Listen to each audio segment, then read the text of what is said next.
Vocab intact, mind sublime. I react, contact, snap, break your spine. Keep that bullshit, only take what's mine. Every line, every rhyme says a test of time. Niggas are loose and fake like cartoons, buffoons and straight jokes like National Lampoons. A season change couldn't come too soon. Fake dudes make fake moves, clear the room. Beast mode, Chicago Rilla. West side reside with jacks with cap pillars. Pretty streets for keeps, got straight killers. Zombies roam the night like a scene from Thriller. You gotta do more to survive right here. Be the leader of the pack or slide back to the rear. While you spitting hard garbage deep inside the ear, I'm making it clear that bullshit is over, nigga. Your end is here. It's here. It's here. Yeah, it's here, nigga. Cold winter.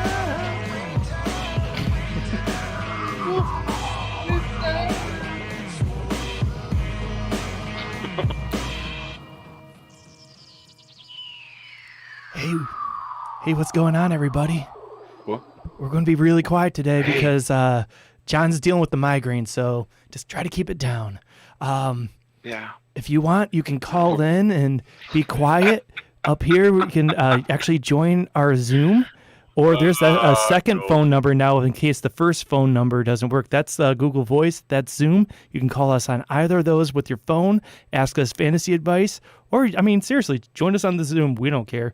I mean, you could just yell at us. I mean, that's pretty much what the internet's for nowadays, right? I don't know what I'm doing. Hey. Yeah, totally. You're supposed to say something No, now. it's okay, Cody. Thank you for the whispers. All right, so I am dealing with a migraine, so thank you for the opening whispers, Cody. It kind of leaned me into this today. But, man, what a week 2 that was. It's kind of – I lost again. I'm 0-2. What are you? You're 1-1? Well, 2-0? I'm what? 2-0 in the Set Your Lineup League. I'm 1-1 in our Keeper League that's not keepering this year.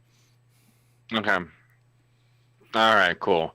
So, yeah, it was a weird week for me. I was very devastated by Allen Robinson again, not doing anything, and just blah, I don't know. But there was a lot of good QB play all over fantasy last week. So, but there was a lot more injuries than anything. It was nuts. It was every 5 minutes there was another alert. This person's hurt. This person's hurt. This person's being carted off. This one's fucking under concussion protocol. Is pretty wild, especially San Francisco. I mean, yeah. Oh my God. We were talking. We hope Marty calls back. Yeah. Marty, we want to hear from you. Or Judy. If Judy sees this, I know she's a 49er fan. I would like to hear from a 49er fan because you cannot feel good right now. No. But yeah, anyways, do you want to get into the news? Yeah, let's just, do you want to do... Sorry, we got the little drops. Welcome to Thursday night, y'all. Oh, wait, that's the Thursday night preview. I'm sorry. Yeah, we got to do that first. We have to do that first, so I'm sorry. Yeah, Thursday night preview. I pushed the right button, but I said the wrong words. So it's cool. So the Jags have the spread at -2 for this one. Miami's at Jacksonville, correct? Yeah, I guess they switched that because the last I saw, Jags had 3 on this. So yeah. So they must have dropped that. People must be betting Dolphins. That's interesting to me. Yeah, maybe. Yeah. So let's just go this real quick. We got 16 minutes before kickoff. So let's start with the quarterbacks. Miami's got Ryan Fitz. He had less than a mediocre week in week 1 with 4.44 points. And we lost him. He was saying 4.4 points, and then he played all right last week for 28.32 points. He is inconsistent. That's who he is. And if anything, he's not been fun. You back? Yeah, I'm back. All right, cool. Where'd you go? I just said the first sentence for you of what you're about to read about how he had 4.4 points the first week and 28 the next week. Yeah. Sorry, technical difficulties over here. But he's so inconsistent his whole NFL career. I wouldn't even bother playing him. I'm waiting for Tua to eventually, take the spot there, which I don't think is going to happen until probably later on in the season. They have a new offensive line hasn't really played much together. So I wouldn't. With Tua just has a repaired hip, so of course they're not going to throw him behind those guys. He'll probably die or get injured again, and who knows? And that'll ruin their first round pick. Yeah, that seems dumb. Yeah, that would be dumb. Yeah, so let them work that out on the line first, and then maybe toss them in there towards the end of the season. Jacksonville Jaguars have Gardner Minshew. Now, I just picked them up off of waivers because all I have is Trubisky. I had Stafford, and I dropped Stafford for Minshew, just because I don't trust what's going on over there in Detroit. No one does. I actually think Stafford's going to have good games coming up here now that he's getting Galladay. Finally wearing my Galladay jersey because Galladay's coming back. But yeah, like it's until he gets good matchups, I don't blame you one bit for not trusting Stafford. But he's actually, if you look later in the season, he finally plays some bad defenses, and he's going to put up points here and there. Yeah. So Minshew, he ranks number 12 right now amongst quarterbacks. Week 1, he had 26.8 points, and week 2, he had 28.4. This is going to be another high-scoring matchup for him. Miami doesn't have their top corner. He's out. Mm-hmm. I forget his name, but I think he's going to snap. And, Minshew is obviously the better quarterback of these two, and he's a worthy start in week 3 for, 10-team formats, I think, especially with the matchup. So I'm gonna do that. I was gonna start Mitch against Atlanta, but I think I should steer away from that for a minute and just get some air under me and, come back to earth on Mitch for a minute and play Minshew. So that's what I'm doing this week. What do you think, Cody? Well, honestly, I think both of them are good plays.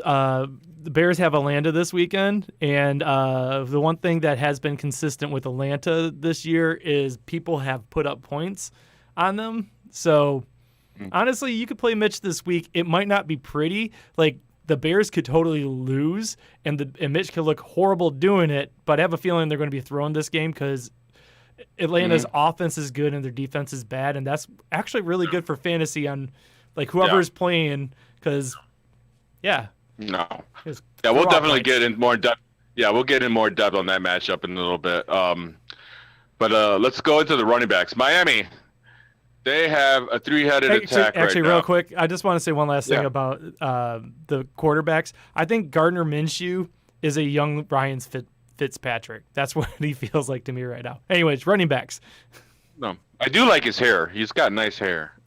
He's got an awesome mustache. Yeah, it bounces. His hair bounces, man. It's beautiful. You're saying he should get a hair commercial in his future? For sure. Yeah, the running backs, Miami, they got Jordan Howard Gaskins, who's been the rookie kid, who's going to probably end up taking most of the carries in this game, and Breida. There's a lot of time sharing between these three guys. I wouldn't put Gaskins in right now, but I think he would be the one to play in fantasy and your flex if you needed to. He's turning it up, and he's going to be a good flex option. The Jags have James Robinson, who had 19.5 points on 16 carries for 102 yards, and he had 3 out of 4 targets for 18 yards and a touchdown. That's some good numbers for a Jags team who we thought was going to crash. They got Chris Thompson, 10.2, 2 carries, 7 yards, and he was targeted 4 times as well, and he also had a touchdown. Mm-hmm. So, the Jags, I mean, surprisingly kind of, loaded in the sense with these underrated players, players we haven't seen. I mean, I don't know. I don't know what to think of them. They're a team of no-names that are making a name for themselves. They're playing really strong right now, which is kind of weird because, I mean, like, let me just say I was completely wrong with the caller before week 1 when he was asking about picking up a running back from the Jaguars, and I said just stay away because I thought they were just going to be a miserable mess. But honestly, I'm looking forward to this game right now because both of these teams are like fighting. They actually look they're supposed to be tanking, and both teams seem like they're offended by it. They don't look like they want to lose, and so I kind of love that. Where it's two shitty teams, which they are shitty teams, but they're feisty teams. And because of that, I think they're going to put up points. Now, I think both teams need to throw a little bit more because of the way they go. So I definitely, with the timeshare in Miami, Gaskins looks like he's far and away pulling away from it, but I still don't feel cool about starting one of those. But Robinson, I think you can start now. Only limited sample size. I can't argue against the results yet. So yeah. And I think it's going to continue the same way it is right now for both of these teams with all these running backs. So let's move on to wide receivers. Devontae Parker. I lost you again. Devontae Parker, he was Devontae Parker was a problem of Adam Gase. I'm going to just talk shit about Adam Gase once more. Devontae Parker, for years, people kept talking about, oh, he's going to be great. He's going to be great. And then Adam Gase made him nothing. And then all of a sudden, Adam Gase leaves. And by the end of last year, he actually turned out to be a good wide receiver. And he looks like he's the clear number one receiver now for Miami. And Yep, I'm back.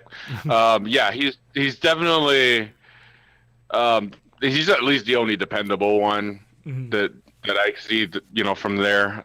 But again, I don't know. There's a lot going on there, a lot of young guys, and I just don't see anyone being super fantasy relevant. Isaiah Ford might be something that could sneak in, but I'm staying away from both of these guys. Devontae Parker, I don't know.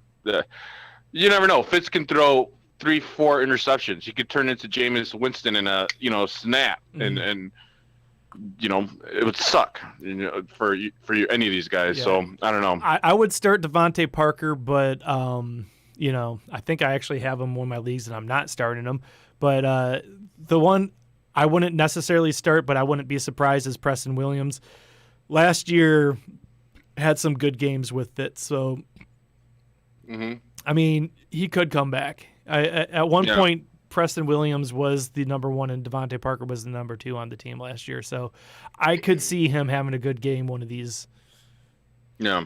Actually, now that I think about it, I want to look at my team real quick with Devontae Parker and see if I want to put him in, because this is the last chance to do it. We have 7 minutes to set your lineup. While you're doing that, I'm going to go through the Jaguars wide receivers.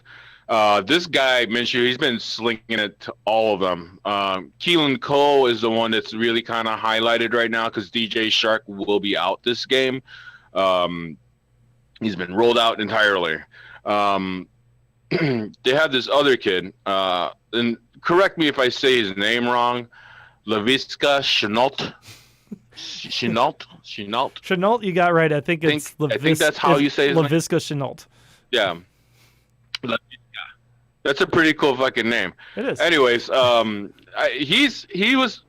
gonna go through some stuff later today at the end of the show, but somebody picked him up in our league, and I was very, very close to doing it. It was John Craig. Didn't for some reason. I don't know why, but I really kind of want. Yeah. Fuck you, Craig. Oh, anyways, I was going to say shout out to John Craig. Good job on that one. No, fuck that. I'm mad. I'm having a horrible fantasy season so far. Hey, Chenault's on TV right now. He says only wide receiver with 6 rushes and 6 receptions this season. So there you go. And that's why I like him. He's gonna be running the ball a lot. He's gonna get a lot of attempts. He's gonna have 5-6 attempts a game possibly, and then all the targets he's gonna get, especially with DJ Shark being out. He's everyone's saying he's a beast. You know what I mean? Like on the Jags, like they're saying this guy's gonna be a monster. I was like, okay, the only other guy that's pretty much doing wide receiver running back role is Cordell Patterson. You know what I mean? Like. Who else is doing that like that? It's that big, you know what I mean? Like, actually, it's just insane. They're doing more jet sweeps and stuff like that now, all the teams. But yeah, like I think that's, Tavon Austin was way ahead of his time. Jet sweep. Yeah. Yeah, jet sweep is a jet sweep. He's not running the ball like up the middle. No, but I'm saying like people are starting to do that. Yeah, like I actually heard there's rumors that Curtis Samuel's going to start doing some running back stuff with them this week because McCaffrey's out. He's gonna get injured. I mean, he might. I mean, it's football. Yeah, Everyone else he's is gonna get getting. hurt. He's going to get a hamstring injury or tear an ACL because that's what people are doing this year. Mm-hmm. All right, we got 5 more minutes. Let's sit down and now talk about our spread. All right, so Miami's got Mike Gesicki. All right, he had 23 points last week. All right, 11 targets, 130 yards. Did you see his one hand? 8. Did you see his one hand catch? Yeah, that was Dope. Yeah, that was pretty. I saw it earlier today. I was like, what the fuck is this guy? Like, anyways, but yeah, I mean, why don't the Bears have a tight end like that can do that shit out of nowhere? This is They tried. So How many irritating. people? Like, You had like 10. I don't get all these. Did you have 10 in the preseason? 11 at the preseason. Yeah, 10. 11 at the beginning of training camp. And then now we only have, 3 or 4, I think? What happened to these motherfuckers? I don't know. But Well, you have anyways, to cut down to 53. It's fine. Go ahead. No, I was just saying. Yeah, I know. A quarter of them. Yeah. So, guys, this guy looks great. He looks good. He looks like a reliable target. I would trust him over any wide receiver on Miami. Mm-hmm. Honestly, I think he's finally coming to his own. They also have Adam Shaheen. Yeah, Adam Shaheen was supposed to be good for your team. Former Bear. Yeah. That didn't work out, did it? Yeah. What? Well, yeah. They were calling him Baby Gronk way too early, and I was part of that too. But he sucked. So did he get like injured pretty early? The or Jags, something? they got. You got that weird delay again. Yeah, he is injured often. Yeah, I know. No, can I say one more thing about Gesicki real quick? But Can I real quick? yeah. I think Gesicki is going to be good, especially if Tua's any good. He came out of college like people were talking mad shit like about how good he was going to be, and I think Miami hasn't been good enough. Well, like honestly, tight ends take a while to develop, anyways. But like I was in the keeper league eyeing him for years, just waiting for one good game to pick him up. And then, it just never happened. I think part of that might be the team, but I believe in Gesicki's talent. Like people have been talking him up for the last couple of years. So if he gets good quarterback play, keep an eye on him for fantasy. Yeah, no, definitely everybody. The Jags, now they have Geno Smith. He also had an awesome game last week. He had 22.4 points. He's been the red target that delivers. He's not going to get you yardage, but he is going to get you touchdowns. Like that's his like little teddy bear, Minshew's little teddy bear that he's always throwing to in the end zone. He loves him. He loves him. He doesn't care about him the whole rest of the game until they get to the end zone. So I think they'll get there a lot. I think Smith's going to have another awesome game. I don't know. This is going to be a good tight end matchup. I think they're both going to be pretty high up there. So you say they're both going to get a touchdown tonight? That's what you're guessing? What do you think about this one? I'm sorry, what? Yeah, they'll both have a touchdown tonight. They'll both have a touchdown tonight, and one of them might have 2. Nice. 50-50 on either. Yeah. So, we got some side notes here for the game picks. The spread, again, is Cody, you said the spread was at 3, or is it the 3 was when I actually Jags? Bet on it was Let's 3. I'm actually correct. pulling it up right now. Actually, it is Jaguars negative 2.5, like you have it in the doc right now. I'm on DraftKings looking at it. The over-under is 49, and I actually feel like it could be over tonight. I don't know. I just have a feeling that these two are just going to come out like I think there's going to be some sloppy football. I think there's going to be some turnovers. Yeah. I don't know. I think this is going to be a fun game. I'm looking forward to it. I can't believe I'm saying I'm looking forward to the Dolphins If you had told me 2 weeks ago, I would have been like, shut up. Fuck you. But no, I think this is going to be like watching a college game with some good talented players on those college teams, but I think there's just going to be so many fuck ups, and I don't know. I think it's going to be a sloppy mess. I can't wait. Yeah. I kind of hope it rains. I I mean, I it's think that would add Florida. a nice sloppiness to it too. But Florida yeah, it gets is Florida. random rain, so. So me and Cody both took the yeah. So me and Cody both took the Jags to cover this game. Mhm. So yeah, maybe we'll win, Cody. I don't know. But, I honestly feel gonna pretty do good your about next that drop? one. Huh? I'll do that. Let me just real quick ask you that though. The over under is 49. What do you think? Over or under? Huh? I'm gonna go. I think I'm gonna go over. Yeah, that's right. I'm gonna All go right. over with you. It's time for news, guys.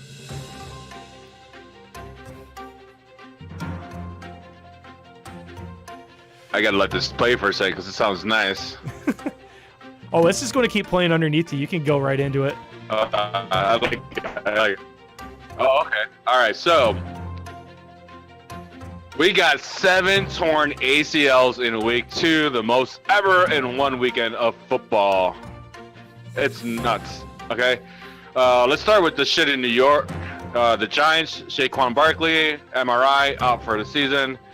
Sterling Shepard, turf toe. I think it's something to do with the MetLife Stadium, the turf. Everyone's complaining about it. They did So, just have inspectors out today, and according to the NFL, there's no problem with this brand new turf. They just put in the turf this year, but the NFL says there's no problems with the new turf. Obviously, there was some bad injuries there, and whatever. We'll see. That was. Yeah, I don't know. Sorry. Go ahead. Oh, that's fine. All right, now the big leader with injuries this past weekend was the 49ers. Jimmy Garoppolo, week to week with a high ankle sprain. He's probably not going to play this week. George Kittle, he's going to try to play, but they're going to play at MetLife where, he hurt his ankle or his knee. So, I mean, I don't think they're going to try to risk it on that field. Tevin Coleman, knee sprain, could possibly play, but they're probably not. Raheem Mostert, MCL sprain, questionable, probably won't play week 3. Bosa and Solomon Thomas are both out for the year. That's huge. It's huge. So if you had their defense, you might want to switch it up. I don't know. I think they're still going to be a decent defense, but they're definitely not like this one you're scared of like you were before. Like that. Yeah. That is a huge hit. I mean, Bosa changes everything. Yeah. Yeah. So, I mean, you. I don't know. I'm waiting for Marty Party to call and talk about how good his 49ers are going to be this week. Oh, we'll see. And I missed it. It's kickoff, so if you were going to set your lineup, you already missed two teams worth. So hopefully you guys set it. We tried to get it in early for you. Hopefully you did it. Yeah, but you can still call us at any time with all these numbers. Just that's a Zoom room one, or call us on that number, or call us on that number. We will take calls. Yeah. So next up, we got Christian McCaffrey. He's going to miss 4 to 6 weeks with a high ankle sprain. Carolina looks like shit, and now they're going to look even shittier with Christian McCaffrey out. Like I'm eliminating them from all playoff pictures or anything. Like I don't know. You had just them. Blah. You had them making playoffs. Okay. No, not necessarily, but they, they're one of those teams that possibly could have snuck in. But yeah, there's 3 wild cards this year. Yeah, wild card, yeah. Anthony Barr, linebacker, Minnesota. He's torn his pectoral muscle out for the season. Sounds painful. Another blow. Yeah, another blow for them. Their defense is struggling right now, so that's not good at all for them. Denver, Drew Lock. He's going to be out 2 to 6 weeks with a rotator labral issue in his back of his shoulder. Cortland Sutton. He's going to be out for the season as well. He's tore his ACL in his knee, and he's out. So I hope you have Noah Fant, because that guy's going to have a great year because of it. Noah Fant! That's me, baby. I'm so happy I got him right now. And apparently Devontae Parker just had a 20 yard catch. Oh, right after I talk shit about him. Great. That's 2 points or 3 in PPR. Right. All right. So next up, we got Paris Campbell, wide receiver for the Colts. He's out indefinitely with PCL injury. We'll keep up on that and find out when that'll happen. Godwin, he's gonna play. Chris Godwin, Tampa Bay. He's gonna play week 3. He cleared concussion protocol, so we'll see if he steals anything away from Mike Evans. That's wide receivers. This is interesting because I don't know what's going to happen with I don't know who they're going to throw the ball to. Rashard Perriman, sprained ankle. He's week to week. Also out is Chris Hogan with the ribs, Jameson Crowder with a hamstring, and Denzel Mims with a hamstring injury as well. Yeah. Like, that's horrible. That's your top 4 guys right there. Like, your top, like, who the fuck are and you going to throw they're the ball not to? that good to begin with. So if I could make one suggestion, don't look over there at all for fantasy. Just ignore it. That is just a dead zone. There's a team. There's only 31 teams in the NFL right now for fantasy football. The Jets are going to have another first-round pick quarterback next year. Yep. They'll be loaded on quarterbacks. Do you want Darnold to go to the Bears? Nope, I'm good. I'm good on that. They can keep him. He's probably damaged goods right now after all the shit he's got to go through. So, yeah, I'm good with that. Next up, we got Tyrod Taylor. This is an interesting story. He had chest pain, so the training staff, somebody from the training staff, decided to inject him with pain reliever near his... Okay, he just cut out again. So what happened, my understanding is, they took a needle to relieve pain and stuck in his chest, kind of like Pulp Fiction, remember how Travolta says, no, not like... I'm back. Okay, so what I was saying is, do you remember in Pulp Fiction where he was trying to tell how to use the needle, or it's just like, you got to hit it down there hard to break through the breastplate, and you're like, what? Like this is just like, no, not like that. You just have to...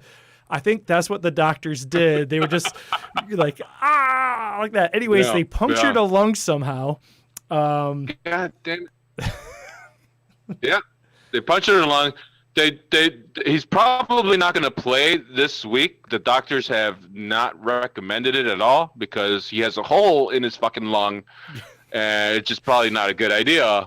I'm not a doctor, but I would recommend letting that heal. Yeah, I would give it a couple weeks at least. Put some Neosporin on that shit or something. I mean, just don't go right out there without doing anything. I don't know, but not doctors here. Yeah, they need to fire that fucking trainer, whoever that was. All right.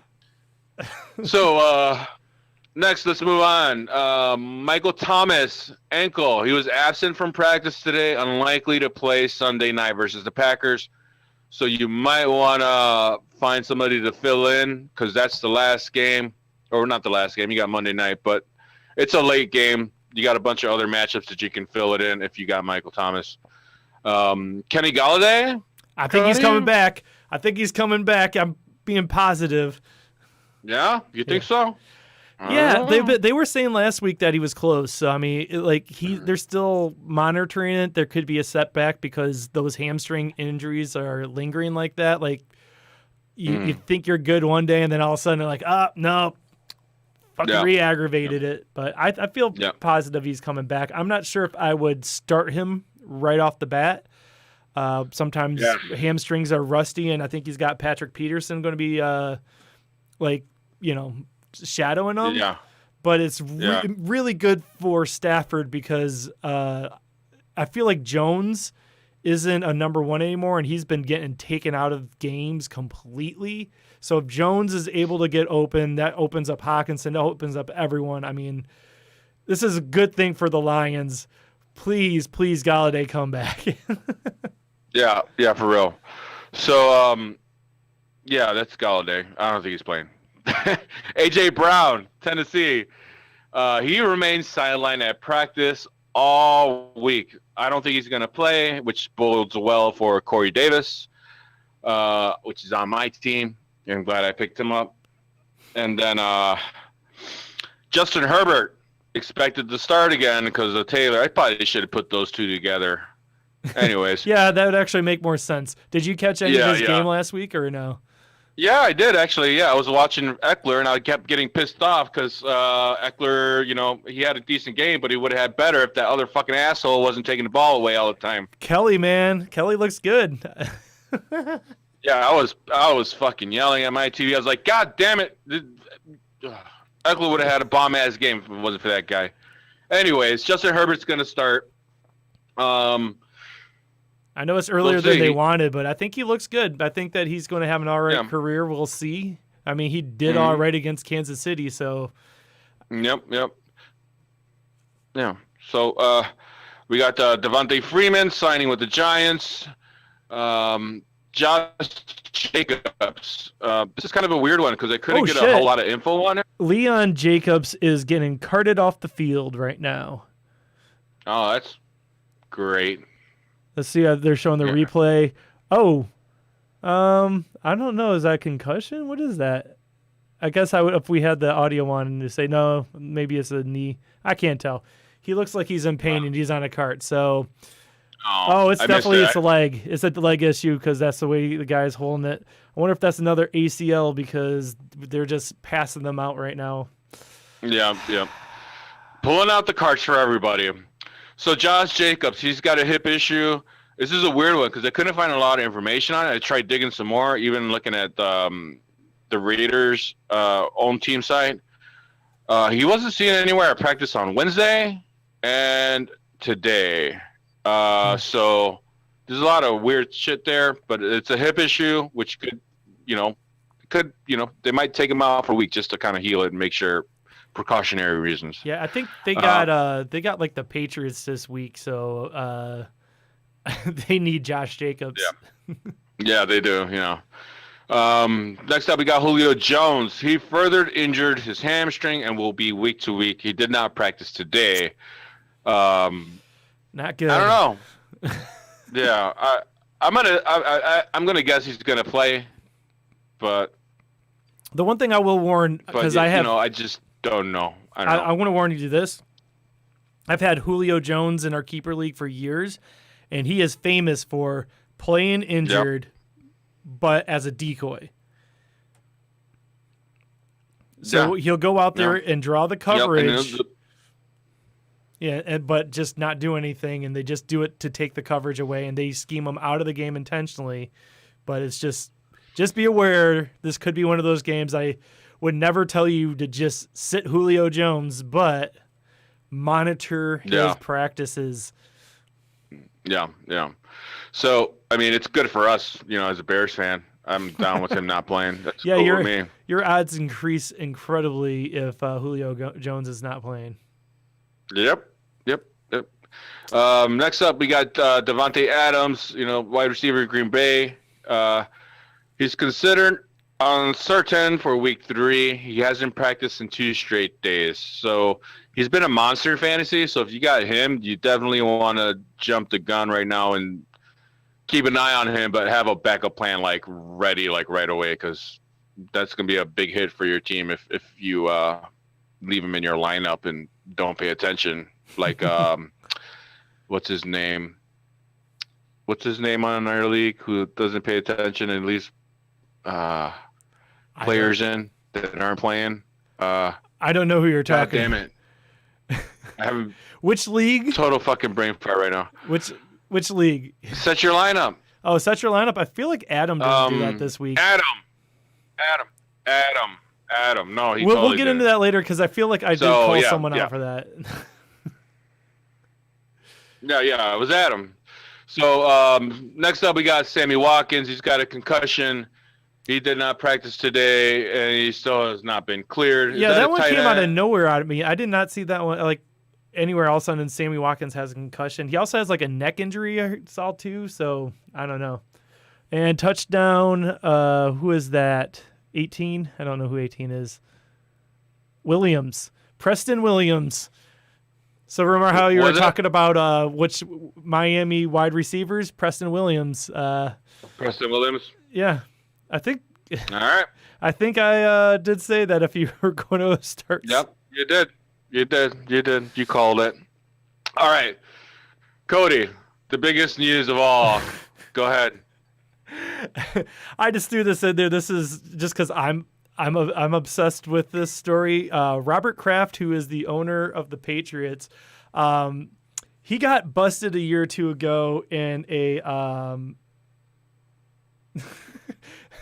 I just got a text from Shane asking how to watch this game. NFLbites.com. I'll text him back after I'm done saying this. So 2 years ago, the owner of the Patriots was getting a handy down in Florida somewhere, and that shop. Florida. Yeah, in Florida. Yep. Hey, somewhere near where this game's being played, and that place got busted. I mean, this place actually. I mean, if you read about it, was pretty fucked up. There was sex trafficking and all that crap. Bad place, and Robert Kraft right up in there with this, but the case got thrown out because they had their lawyers. He paid probably more to his lawyers than it would have cost to just pay off a fine, because that's all it was a misdemeanor, whatever charges are having sex with the prostitute are. But he got the case thrown out because he argued, so this place was under surveillance for a while, that the surveillance video that he was caught on camera getting a handy from a prostitute violates the innocent people who go in and get legitimate massages that didn't know that it was a prostitution place. So people would go in there get like an actual massage, and so their lawyers argued that no, you can't use this because innocent people went in here and were taped as well. I don't know. I think it's bullshit. I think that he's just another rich asshole getting off. Wow. He got off and then he got off, but you know what I'm saying? Yeah. It's just, fuck you, Robert Kraft. You deserve whatever you get. Yeah, that was the best 2-for-1 I've ever seen. He got off twice. Yeah. So, all right. Last week in week 2, I saw something that kind of freaked me out a little bit. I saw 13 quarterbacks hit over 25 points fantasy-wise. Now, I'm going to start looking at this because I don't know if this is a great week, but it looked like a fucking pretty badass week for quarterbacks. And I don't know if this is kind of normal. So I saw 3 quarterbacks hit over 40. Prescott had 41.8 with 4 touchdowns total. Wilson, 43.4, 5 touchdowns total. And then Josh Allen had 42.5, 4 touchdowns total. Now, that's 40-point games. That wins they happen. Yeah, but usually we see 1 or 2 40-point games, whatever, right? Mm-hmm. But then I looked at, the next players with at least 30. Mahomes, 31.5, 2 touchdowns. Murray, 34.1, 3 touchdowns. Matt Ryan, 36.5, 4 touchdowns. Cam fucking Newton, 36.6, 3 total touchdowns. Goff had an even 30 with 3 touchdowns, and Ryan Tannehill had 4 touchdowns for 34.8. All right, now that was crazy, right? I'm looking at this and okay. I don't recall ever seeing this many quarterbacks being that high, mm-hmm. Right? So then I started looking. I'm like, okay, let me see what else is out here. Let me see who's got 25 points to 30, right? Who's in there? Fucking Joe Burrow, 29.5, 3 touchdowns. Minshew, who I picked up, 28.5, 3 touchdowns. And Derek Carr, 26.7, 3 touchdowns. And Ryan Fitzpatrick. Oh, someone's calling in. 28.3. Oh, thank you. Who is it? I don't know. Is it Adam? I don't know. Hi, you're on Set Your Lineup. Who's this? It's Adam. What's up, It is Adam. Hey, what's going on? Oh, no, no. Just listening to you guys taking care of my rabbits. I'm sorry, I couldn't hear you or the applause. What was that? Oh, I said I was just outside taking care of my rabbits, listening to you guys. Wanted to chime in about my theory about why the quarterbacks are doing oddly well. Okay, what's your theory? Let's hear it. I think less fans is like they've got less pressure. I think they have like a camped feel. The games aren't, like overloaded with people, and I think that just takes a lot of pressure off of quarterbacks, and they are able. I don't know. That's just what I think. I mean, like I could see that, like, because I went to several Bears game where Cutler was just getting booed nonstop through the whole game, and it's like your own fans booing you through the whole thing. That's got to weigh on you after a while, especially when you're the all-time yardage leader for the team. Right. What's it called? Rex Grossman too. Like when he was QB, he was fucking booed like constantly. And like I feel like I remember I went to a camp. Like they were in I forget which university, but the Bears had like a camp, and my brother was a varsity player at the time. Mm-hmm. So like our whole family got to go and watch, and Grossman was playing. Dude, there was literally like 5,000 people there watching, but it was a lot less people than a fucking stadium. Grossman looked like a good fucking QB. No, yeah, So Grossman had his moment. That's just my theory. Yeah, I haven't heard Drummer yet. Yeah, he's had his moment. Can you hear me? You can't hear him? Mm-mm. No, I guess you can't. Not at all. Whoa, that's weird. No, man. No. Well, let me just say I haven't heard him at that. all. That's really weird. Let me look at the audio set. We just have this set up from week to week, so I don't redo this. Oh, I see why. For some reason, the input changed at some point. Let's just do that. Or wait. Yeah, that's what I usually do. Talk now. Can you hear me now? Can you hear me now, madam? All right. Hello? Hello, can you hear us? No? Hello? Oh. Hello? Oh, well, I get to use this.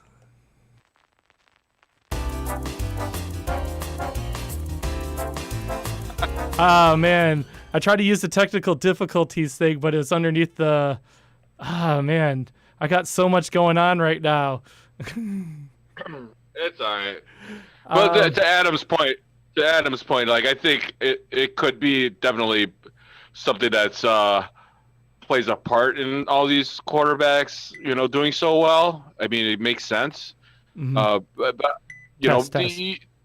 they definitely need to hear what they're doing, So like, especially that's always been a problem in Chicago, especially at Soldier Field, when the offense is on the field for the Bears, it's always fucking loud, and it disrupts their their planning, their scheming. It does, it's harder for them to communicate. And why it's always been a thing there, I don't know, but Adam could be kind of right about that. We'll see how this week goes, and maybe we'll try to build some evidence for Adam. I don't know, but it's definitely a thing. I don't know, but I think it's more defenses not being able to hit people for real, like with preseason, and kind of letting this fly out. I think these numbers are going to shrink as the season progresses. I don't think you're going to have all these quarterbacks throwing all this stuff everywhere. So I don't know. We'll see. According to this, you should be able to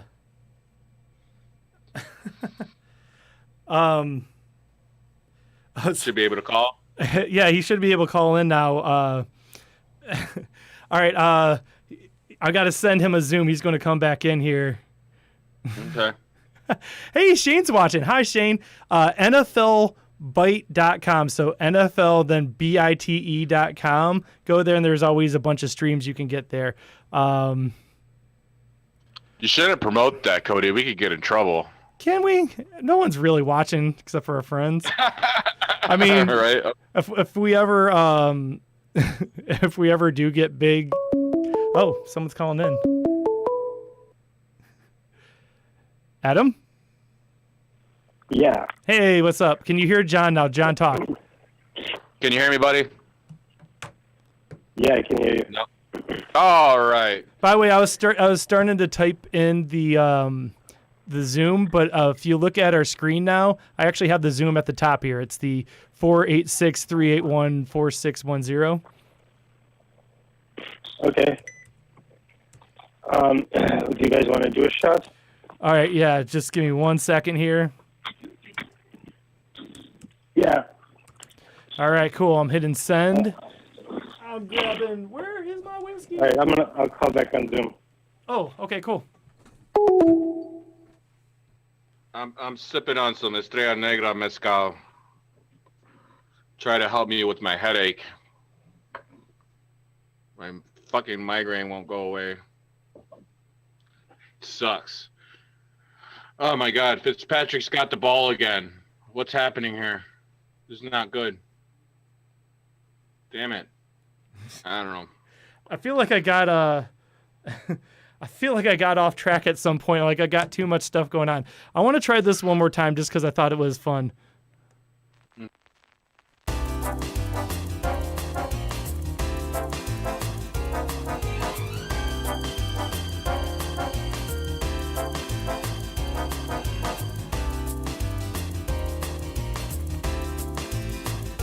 All right, Oh, that's cool. we're back. Oh shit, Adam's here. Oh, we are the most professional. Oh shit, he was there. There he is. Cool. Ah, man, this is stressful. I got too many screens to. Can you guys hear me? Yes, yes, I can. Yeah, can you hear us? Yes, I can hear you All right, guys. cool. Sorry, I have a delay, so I'm like listening for a couple seconds after every time I talk. Yeah, I keep. It sounds better than previous. Yeah, weeks, Cody came over and told me what I was doing wrong with my mic. You want to know what it was?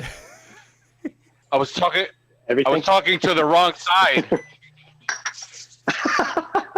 Yeah, he had the microphone that's hilarious. backwards. In his defense, both sides look the same, but one of them is the Yeah. front. Yeah. Yeah, it's crazy the difference. Yeah. All right, So- I'm getting my good friend Evan. Why isn't he not showing up? I got some. Oh, hey, it's Scott. the official cheap whiskey of Set Your Lineup. I think that should be the whiskey of totally the whiskey of Set Your Lineup. Yeah. All right, let me pour a shot. Any viewers that want to join us? Yeah, I'm gonna buy a bottle of that for next show. So I'm going to cheers to another lucky win for the Bears. Your team and your luck. You think I'll that's take gonna it. happen? Yeah. Yeah. All right, cheers. Cheers. To hopefully Bears wins and Lions. Why not? Yeah, why not? Why can't the Lions win? Because of Matt Patricia. But real quick, so what do you think about that low pressure type of thing? I think you're onto something a little bit. I don't know if it's everything, but no, I don't think it's everything. I also think there's something to be said about the fact that there was a limited preseason and therefore defenses might not be completely set in, and like, you know, everyone's not in complete game readiness at this point. So like, I don't know. I think good offenses, especially ones that have some kind of continuity from the years before, I think they're just able to keep going. But yeah. I don't know. I think that there is something about being in a stadium where the decibels are like 120 decibels of people just yelling, "Fuck you, you suck!" You know, like there is something to that. Yeah, totally. And I agree with you. And I think you were talking about Champaign when the Bears played out in Champaign, when their stadium was getting done or whatever the fuck was happening. Yeah, maybe that's what it was. I know I was like just out of high school. My brother was still in high school. Mm. Jordan Howard just got a touchdown. Yep. So 14-0 Dolphins. Oh, I started him, I think. You did? I don't know. I don't know if in your league or another league, but I know I have him.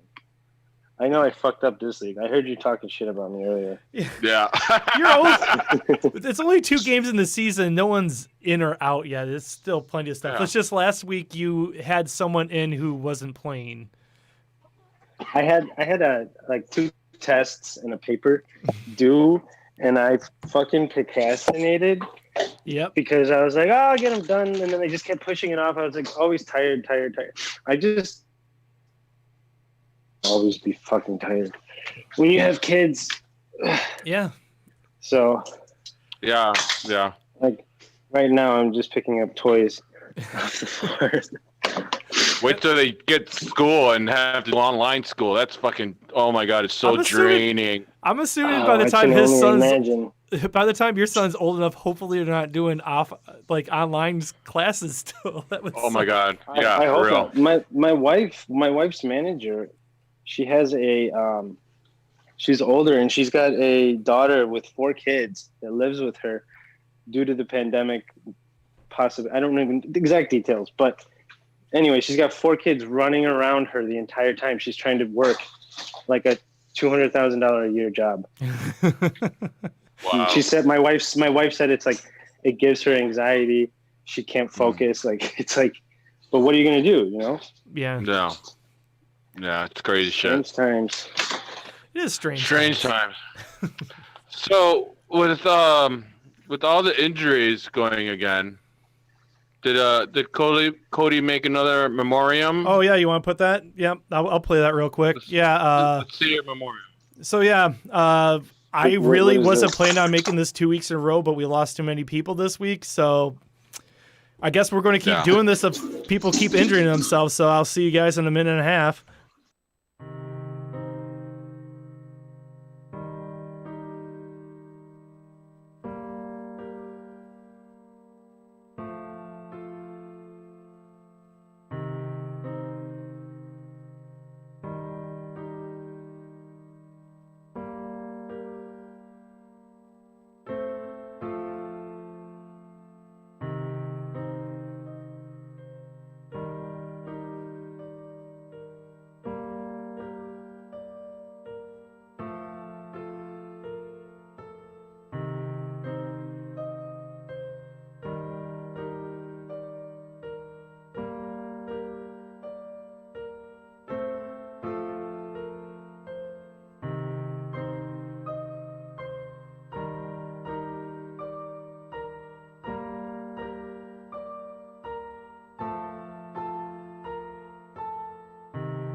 Got that pandemic. Pandemic. Got that pandemic.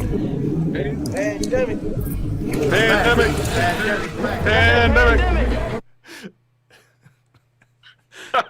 I love that sound effect. I love that intro for that. That's my favorite so far. Yeah, it's great. I love it. All right, COVID news update. Again, this source is from NFL.com, and it's reported by the NFLPA. These test results are between September 13th through the 19th, okay?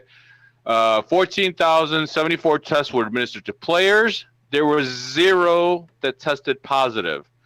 And the only problem they're having with is the personnel side. They had 22,590 tests administered to personnel, and there was 5 cases that tested positive. Now, Cody, I'm telling you this. Do we see a full season happening now after all this COVID stuff is panning out the way it is? Do you feel better about seeing a full season? Hi, Vinny. Oh, I do have Penny bag of donuts. How are you? yeah. Hey. I feel like we could make it like they got enough contingency plans in place that there might be a game or two out, but I think we make it through the full season. We might not make it through the whole postseason and everything, but I think things are going. We only have like one player that's actually on the COVID list right now, so I don't know. It could just be like the rest of America, and it doesn't even care after a certain point. Like, screw it, we're doing this. Though I did hear someone on something bring up an interesting point the other day. If your team's out of it and you're like a 21, 22-year-old person, what is guaranteeing you're just going to be like, well, fuck this COVID bubble. I'm just going to go out and get laid, because it's like your team's already out of playoff contention, and then all of a sudden that person gets it, spreads it around, and then season's over. So I don't know. I feel like we're going to have at least enough of the season to have fun with it. How's it going, Vinny? All right. Missed you. Do our picks yet? I'm sorry, what? Oh, we can jump ahead to that. I was the next segment was tech. I need to go get booze before 9 o'clock, so I just figured I'd pop in. Okay, if you want to go, we can jump ahead to that. We're doing a new segment on here. Actually, I don't have a drop for that yet, but we're doing betting, gambling segment now. Where is that? Shows that I've become a excessive bored sports gambler. Well, now it's like legal. You could just do it on your phone, and then why not? Like just the other week I was watching football, and it's like, well, I kind of have feelings about this game. I can bet on this. I've turned $25 that I deposited. So far I've cashed out $300. They gave me $100, but I have like $200 in active bets right now for the weekend, and just other random shit for the season. Holy shit.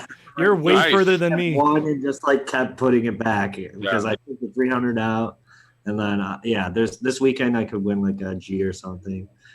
I feel like there's a lot of money lines that are like, oh, these teams are favorite because they're away. Or I mean, they're home, and I'm like, dude, the matchup, this team is better. Like, KC won the fucking championship. Why are they like? Yes, Baltimore looks really good. Their defense looks better than last year. But like, why are they the favorite? I don't know. I just parlayed a bunch of fucking underdogs. We're gonna see how that fucking rides out.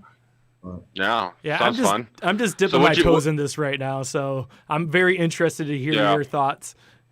Well, I play the money line, which is crazy because that's just like straight up to win. But like, explain to me, what's the money line? What do you mean? So for money those who line don't know, is no spread, like team to win. So the underdogs are like sometimes plus 150, so that's like $150 for every 100 you spend.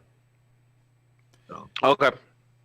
So it's just you have better odds the more unlikely it is that the team's better odds the more unlikely it is. Like, you know what I've been betting a lot through this whole thing is for some reason the fucking Heat are the underdog, and that's where I've been making most of my money is because they're the better team, but for some reason they're the underdog because either there's a lot of money being spent on Boston, like they're just pushing the line or whatever, or I don't know. Like that has to be part of it though, because and like. I won like $50 last night on $10 bets. So nice. I was just like, oh, money line, okay, whatever. That's a good thing. I think I might try that because this cover thing is fucking me up when I place my bet. The thing is like when you catch parlays, like I fucking had a 5-16 parlay that lost, dude, with the fucking Atlanta game, dude. That was a fucking lost with that fucking onside kick, dude. I lost $200. I picked like 5 favorites and then Atlanta to beat fucking Dallas outright. And I was like, no, I couldn't believe it. It was like, whatever. No one could believe that happened. That was the no effort on that. I just loved watching the replay, and they were all just staring at the ball. I'm like, what the fuck are they doing? Jump on it! So it had a crazy spin, dude. It was like dying, and then like all of a sudden, it was like had backspin, and then started spinning forward, and then that's when the guys were like, and someone should have jumped on it, but the downspin was right behind it. They fucked up, man. Whatever. Yeah. Yep. So what's your picks for the week, Donuts? What are you doing? Oh well, the pick for sure. He said to just pick a lock, and it's the Titans over the Vikings, and the Bucks over whoever they're fucking playing. I don't know, some garbage. Okay. Oh, Panthers, right? No, they Panthers? they just beat the Panthers. Yeah, I'm Who they actually playing? pulling up the schedule right now. Hold on. Should have had this ready. They're playing the Broncos, who the Broncos just lost their starting quarterback and their number one wide receiver. So I understand where you're going for on that one. Those are the few that I have parlayed in my picks with some favorites, and then I have a parlay of all underdogs. That if that hits, I'm like hit like $800 just on the one bet, and then all the other ones underneath it. Like okay. Not likely to hit, but they're all winnable games. So I'm like, dude, I'm playing with free money now. So like, what do I care? Yeah, that's the place to be. Is once you make it past that initial like padding, where it's just like, screw it, I'm already up. Let's just go for it. I'm hoping to get there soon. I like to kind of like, I play like, I guess you call it futures, right? Like I pick. Oh, lost your audio again. He keeps having this. I'm just going to go into my picks. My picks is I actually like playing the spread for some odd reason. The Packers are underdogs against the Saints, and I watched both. Oh, hey, he's back. Goddamn. I actually I have the Packers, +3 because I think that the Packers can actually win this. And New Orleans looked pretty bad last week, and if Michael Thomas doesn't play, that I think that's going to look the same again. The only big thing is if Devontae Adams doesn't play, I don't feel as strong about that because I think the Packers need him. But I think the Packers can win that game if Adams is in and Thomas is out pretty easy. The other one is the Rams are playing. Who are the Rams playing? The Bills. The Bills are 3-point favorites on that. I think that the Rams can actually win that. The Bills actually was struggling last week. I don't know. I think that the Rams are playing surprisingly well right now, better than anyone thought, and I think that they're going to continue that. So those are my two picks. The defense is still pretty nasty. They have 2 players, the best 5 players on defense in the NFL. As long as you have Aaron Donald, you have a chance. And touchdown Jaguars, it's now going to be 14-7. I bet Miami and the over on this one. That's going to hit for sure. Miami's going to win, and it's going to be over 49. All right, I'm back. All right. So I got the Bills to cover. Really? -2 point. Yeah, I got the Bills to cover, and I also got Pittsburgh to cover the -4. I didn't realize when I put this in that we have conflicting picks because this kind of fucks with me as I was going to play these picks every week and tell us how we did. Now I don't know what to do. We don't use those games that we all conflict, and you just pick the ones that everyone's. It's just I just like that one kind of sucks. It's well, argue it. Why do you think the Bills are better than the Rams right now? I just think the Bills are going. I mean, they got Josh Allen. I mean, I think they're going to run all over the fucking Rams. They're playing in Buffalo, right? Yeah. I don't think that the home field advantage matters as much. I will say this though, they're coming from LA. Yeah. The cross country thing does probably matter. Yeah. But the long trip and everything. But the home field advantage is, I mean, just like what Adam was just saying when he was just on, there's not people yelling at you anymore. It's like all the crap other than jet lag doesn't exist anymore. So. No, it don't mean shit. That's why I was saying I picked all these fucking underdogs that are really only underdogs because they're away, and it's like, but that doesn't mean shit. So maybe just this is see what happens.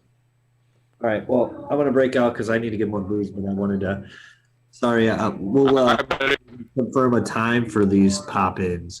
You start at 7, right? What was that? Typically, you start at 7. Yeah, it was 7 o'clock every Thursday. Okay, cool. So yeah, maybe we'll say I'll pop in about 7:45, somewhere on the spectrum. Cool. Okay. Yeah, we'll just schedule this earlier in the night then, because we actually we are setting up segments and stuff. So we'll just next week throw this up earlier. Questions like so sorry guys. No, you're good. No, it's good. Hey, if you're bored later, pop in. We still got plenty of show left. So. Yep. Peace out, doggies. All right. Laters. Bye, donuts. All right. Vinny bag of donuts, everybody. Vinny bag of donuts. It's always when he calls.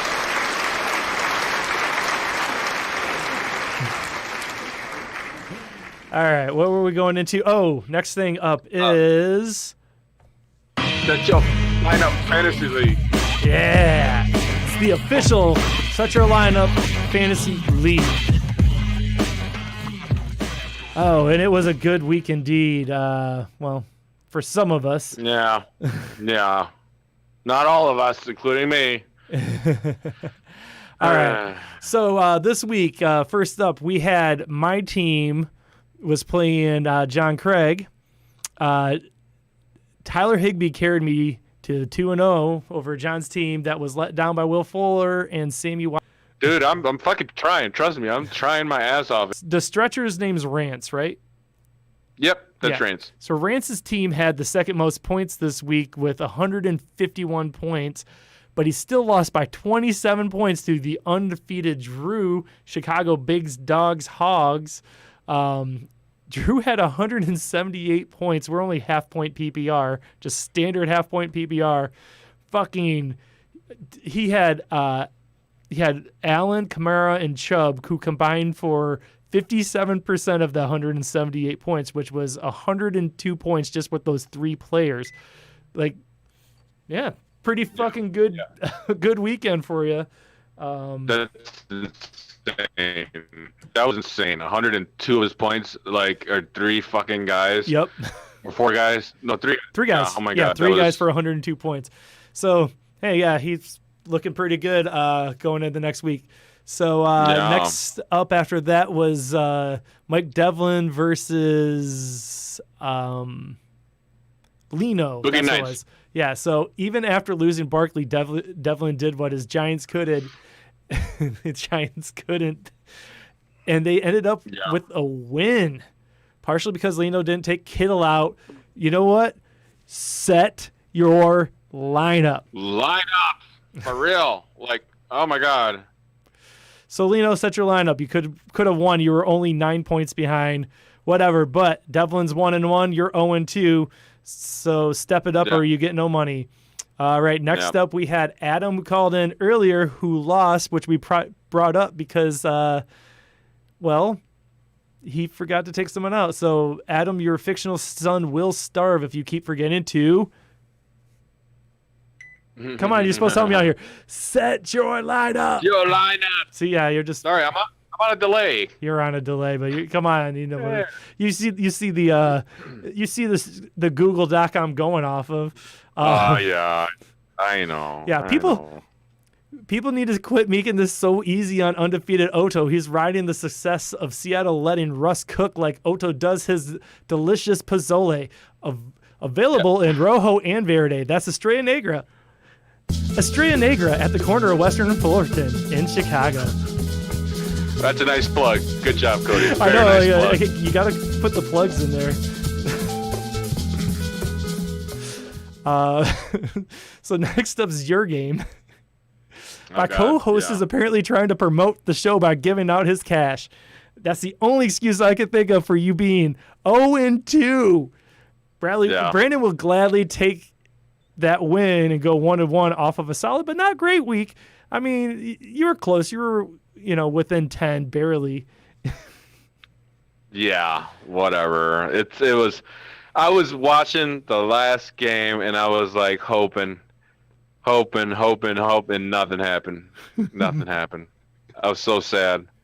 I went from happy because the Bears won to angry as shit because I was starting to lose my lead in the game, and then I was damn near close to crying. Like I was like, you can't start this season 0-2. This is ridiculous. It's ridiculous. I hated it. It didn't feel good. Come on. Yeah. Well, Team All Thumb lived up to his name. Oh wait, I'm sorry. Oh no, I already got that. Yeah. So Team All Thumb lived up to its name by fumbling away a weekend led by his old man Drew Brees and Heinz's 4 yards. Only 4 yards for Heinz. He had him in there. So Donuts, who just called in with his picks, had a fucking 131 points. You know, wrecked Pac-Man's team by about 36 points. He had a good week, especially when you look at his bench, though. If you look at his bench, I looked at it. Like most of those people had double-digit points on his bench as well. So I mean, Donuts is. I mean, I know to make the playoffs and go deep because he's got that depth that I don't think a lot of these other teams have. And that was your official Set Your Lineup League update. Yeah, there's only 3 teams that are 2-0 right now, and you're not one. That'll end this week. I'll be 1-2 after this week. I hope. But fucking Minshew's got to start fucking doing some shit though. This is pissing me off. Anyways, I think he will. We got some Bears. Real quick, Minshew's they're behind by 7. They're getting going. I think there's going to be some points flying. Don't worry, man. It's still early. It just started. Still started. Yeah. Jesus Christ! I keep getting all these text messages. Tell them to shut up. All right, you want to do your Bears update? Hold on. I'll do my Bears. Yeah. And here with the Bears update is Drummer. I don't know. All right. It's okay. Thank you for that intro there. That's nice. All right, Bears news. Let's talk about Mitch, since obviously he's the first story there. He completed 64% of his pass attempts in week 2 and had 2 key catchable passes that were dropped. That would have really made his numbers look really good. Both drops were, of course, on Anthony Miller. One of those drops would have been a touchdown. Both of those fucking drops were on 3rd down. So Miller needs to get his shit together and start catching his ball when he's fucking being targeted. Period. This is fucking bullshit. He's supposed to be, our second wide receiver, possibly a number 1 if the whole, Robinson thing doesn't work out. But I'm starting to think Darnell Mooney's more of a number 1 than him. I don't know. It's just pissing me off when shit gets dropped on 3rd down. Catchable balls. It's fucking ridiculous. Pisses me off. Mitch still kind of lost his grip a little bit in the second half. And, we kind of have to take a little bit of baby steps with him because we want him to get better, but if we rush him, I think he's going to fail again, and he's going to go right back to his old shit again. He's currently ranked 13th among QBs, just 1 spot behind Minshew. So he's not dead last or close to the last, but he's moving up. He's moving up. I don't know. So here's the thing. Stats are weird. Yeah. Because, for fantasy, he's had a lot of good seasons, but, just from watching the game, you can't feel good about him, right? No. You will feel good about him at one point, and then at one point, you're definitely not going to feel good about him. Mm-hmm. He's like a 50-50 kind of game where half the time you like him, and the other half you're super critiquing him, you're super angry at him. What an idiot, what a piece of shit, blah, blah, blah, blah. And then the other half of the game, man, that was a perfect pass. That was, right in the window, all that shit. So, you go crazy. And this is not a new thing for Bears fans. It's always been the fucking quarterback suck for us, but whatever. Their O-line's still looking better, though. That's good. I'll move on from Mitch. Their O-line looks real good. They're opening up lanes. They're giving Mitch time to throw. They're being graded pretty high. I think they had 81 PF or Pro Fantasy Football Focus rated them at 81 as a line and whole, which is not bad. It's really good actually. So I'm I like that took a step forward this season as opposed to last season when they were just in shambles. And Mitch has time. He's got a lot of time to throw the ball, so that's good. I think that's part of the success that's happening. But he doesn't have that time is when he freaks out. Can I throw some water on that fire? So Sure. Week 1 you played Detroit, and we have no pass rush. Yeah. And then week 2 you played the Giants. I'll take Not it. a very good defense. So I'm just saying, we'll see when you actually play. I don't feel like Atlanta's defense is that special either. But eventually you're going to play a real defense, and we'll see how that line really holds up. I mean, good's good. So like whatever until otherwise, be happy that it looks positive. But you haven't really faced. Week 7, you have Aaron Darnold coming after you. We'll see how you guys look when Aaron Darnold is coming at you.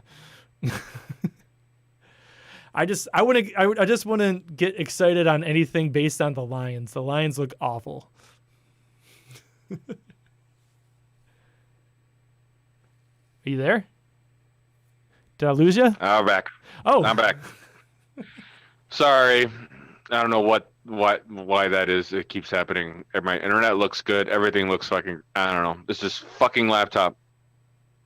Anyways, fuck Chromebooks. The defense for the Bears, they started great, but they got a little shaky, Mac and Quinn, towards the end of that game, in the fourth quarter, they were sitting out a lot on the key plays. I really kind of just miss Fangio and the way he coached these guys and the way he threw pressures and the way he let those front four just kind of go at it. I don't know. There's just some coaching difference that's not really clicking on me. Like as these games progress, towards into the fourth quarter. I mean, yeah, they pulled off the win, but I mean, fucking barely. I mean, also, the offense needs to help them with that. They didn't have the ball a lot in that second half, so maybe they were just all fucking tired. I mean, I don't know, but I'm just kind of sketchy on them being able to finish games and finish them strong. Like, I don't get it. But we might go up against Julio, maybe Ridley this week. Our corners, I think our corners are locked down, man. Those kids are fucking playing ball. Like, I don't think Ridley's going to do shit, and Julio might not even play, but if he does, I don't think he's getting shit either. But the Bears did sign Daniel McCullers. This guy is 6'7", 350-pound man. He's giant, and they signed him. He's a nose tackle. All right, he's big, bro. This guy is fucking. I can't wait to see him play. I do know that 6'7" and 350 pounds is big. Yeah. You can't move that guy. Yeah, that's fucking huge. I wonder if he's any good though. I mean, we'll see. Yeah, he was on their practice squad, so they were keeping him secret for a little bit. I don't know, but let's move on to the Bears running backs. They're averaging 4.8 yards per carry through the first 2 games. That's not bad at all. That's pretty good. Montgomery ran. Yeah, I'll take it. Oh, someone's calling in. Probably mad Marty Party. It's someone from 612 area code, so I don't know who that is. Hi, you're on Set Your Lineup. Who's this? Hi, my name is Joe. I have a really good flex situation this season, or this week, and I'm trying to decide who to start. Okay. Because my wide receiver 3 is Chris Godwin, and then my running back 3 is Todd Gurley. So I don't know which of those 2 I should be starting. I also have David Montgomery on my bench. well, Drummer's probably going to tell you he's a Bears fan. Yeah. Yeah. You put Montgomery in. You fucking put Montgomery in against Atlanta. It's a high-scoring game. Montgomery all the fucking way. Fuck Gurley and fuck what's his face? Godwin's coming off his concussion. That's not like coming off a hamstring though. I mean, I know Tom Brady hasn't figured it out quite yet with him, but like I still think Godwin is the best wide receiver on that team. I know Evans is the number 1, but I think Godwin. Yeah. I feel like Godwin has the higher upside. Who are the Buccaneers are playing the Broncos? Oh shit! They're playing the Broncos, who are 30th in passing defense. The only problem with that is Bucks get up ahead, like the Broncos are starting Jeff Driscoll. And as a Lions fan, he was our backup quarterback last year, and we didn't win a game with him as our quarterback. I don't know how many points the Broncos are going to put up, so there's a chance that his score might be capped by how many points they put up. I mean, I think it's gonna be a big running game. I feel like I feel like with your flex, the question I don't know the rest of your roster, but is do you want like the high upside or the lower floor? Because I feel like Godwin can just go off and snap on a week, but I also don't know if this is the week that he's going to do it. But like one of those run backs, and I would definitely take Montgomery over Gurley. They are not using Gurley now. If you look at the situations, he's not like a bell cow back like he's been in the past.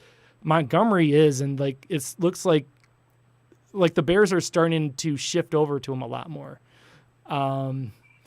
So as much as it pains me as a Lions fan on the show with the Bears fan, I would actually probably go Montgomery if you want the floor. If you want to chase ceiling, like if you want to like go for it, then I'd go Godwin second because I think Godwin could definitely put up a 20-point game too. But I just don't know how it's going to be. I don't know. I think you should just go Montgomery all the way because I don't trust what Brady's doing yet. I want to wait and see a couple of weeks to see what he's doing because last week he kind of lit it up with Evans a little bit. You know what I mean? It's like it might be his favorite target. He still hasn't even entrusted Gronk with anything yet. He's going to eventually have a game. Arians had a quote today that Gronk's a blocking tight end for him, and it's like, well, why'd you bring him out of retirement then? That's bullshit. Arians fucking just matched. I'm sorry, we lost him. Oh, you hung up? Yeah. Okay. I thought he said thanks, guys. Oh, well, thanks for calling. Right. Thank you for calling. Yeah. Where were we? All right, so you were talking Bears stuff. You were actually on running back, so that's a good transition back into it, though. I mean, he was asking about Montgomery, and Montgomery, the week one, we were a little worried about him because he was injured coming off of the preseason. Yeah. But it looked like last week then he got injured in the game. Yeah, but he came back in. Yeah, he came back in. Yeah. All I'm saying is it looks he's going to get targeted in the receiving game. Mm-hmm. All I'm saying is it looks like they're trusting him more, and I know they just gave Cohen that contract, but they're not going to him now. Like no. Honestly, can I ask you a question about that contract as a Bears fan? Yeah. So Allen Robinson's looking for that contract, right? He wants that money. Cohen is a big part of what you guys do on offense, and he definitely is going to be making less than what you'd have to pay Robinson. But do you think that was the priority when you have that one, or like? Absolutely not. Absolutely not. I mean, Allen Robinson is obviously a bigger part of the offense than Tariq Cohen is. Mm-hmm. Tariq Cohen is a gadget player. He's not on the field as much as Robinson is.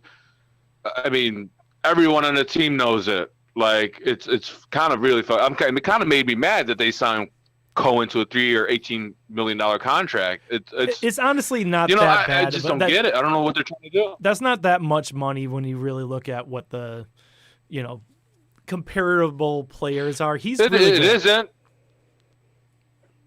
No, he's good, but he's not a every down player. He's not generating or producing that kind of money. I don't think he's. I think they overpaid him. And I don't think he's going to be any better than what he is now. You know what I mean? Like, I don't think he's going to be a player that's going to be excelling and getting more carries and more. I don't think that's going to happen. He's going to be right where he's at right now, where he's been at the last couple games. He'll have 3-4 passes thrown to him, and he'll probably run maybe 6-8 times. Tops. So I mean, Montgomery's getting 16 carries. Yeah. So Sel is on Facebook, says, "Te Cohen como te gusta." as a gringo, I feel like gusta means like good, right? Like, is that like what is good? I don't know. I feel like this is my Spanish one. A gringo, no, what do you say? A gringo no me gusta? I mean, What do you, no, it says, is that what he said? no, it says Tay Cohen, what T.E. Cohen. So I don't know if that's something about, Cohen. And then it says Como Te Cohen? Gusta. I don't know. This is the gringo explaining what's on the chat. Cohen. I don't know what he's saying. Te cogen como te gusta. I'm They just going take you to how they write like back. you. C. Yeah. Okay, I see. All right. What? How the Dolphins get 21 fucking points? What the fuck is going on here? I love the Football's chat. retarded already. Yeah. What else you got? You got some Lions news? Oh, you want to do the Lions news? Yeah, I'll go. So I'm going. Yeah. Screw it. Go through it. I gave you the theme song. I'll give me a.